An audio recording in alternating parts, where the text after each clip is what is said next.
Jeppes town, close to the Johannesburg CBD, was hit by xenophobic violence after mobs went on a rampage calling for the expulsion of African foreign nationals from the area. The army has since been deployed to help police quell the violence. In Sandton, the country's financial district, it is business as usual, but it is here where some of the most pressing questions need answers. The Foreign Press Association have gathered to get those answers from some of the most important stakeholders in South Africa. The ruling party ANC maintains that African nationals are still welcome. The position of the ANC is the following, that we've not shifted our policy position. We still believe that the best option for us as a country is the one where we integrate people who genuinely are refugees and cannot go back to their countries out of fear for persecution because of religious or political beliefs, come to South Africa and can and should be integrated into communities.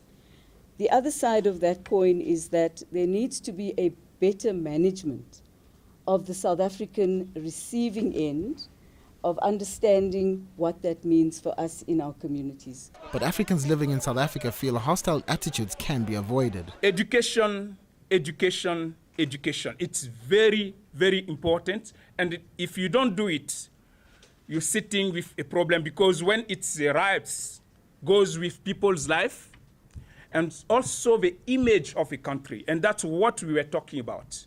And that's why we surprised that this time when it's erupted, we were trying to find a name which is suitable to it. We say, let us call it Xenophobia. The African Diaspora Forum wrote an open letter to the president of the country.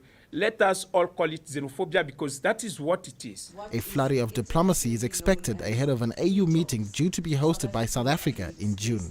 Well, we as a diplomatic corps, we are hoping that we can put an end to the situation, that South Africa will have an opportunity to explain not only explain the problems as they occur, but also what they are doing to prevent it from happening again.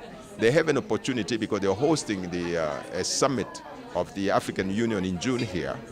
But before that, I'm suggesting that you send emissaries to African countries, especially those countries whose citizens have been affected, to explain what's happening, and also to tell them what measures they are taking to make sure it doesn't happen again, and also solicit their advice of the African countries. If they handle it that way, there will be no retaliation.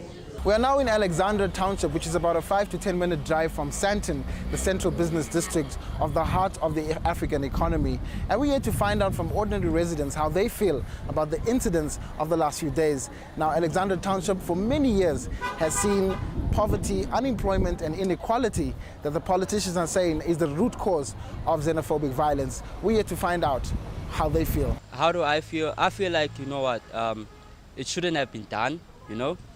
Due being that if someone is trying to make a better living for themselves, I don't think you have a right to take what they actually deserve, you know what I'm saying? Because they work hard so that they can make a living, and then you're going to come and destroy it.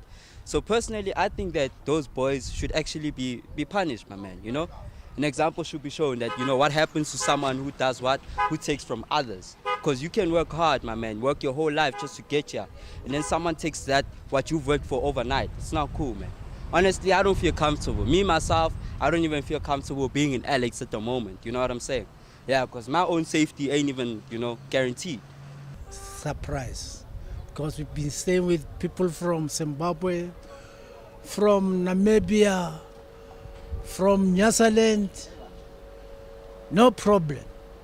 Most of South Africans, they are against us. So we will fight it.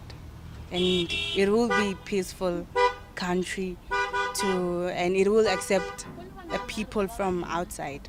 While tensions between South Africans and their counterparts from the continent simmer, Alexandra will be closely watched for any violent flare-ups.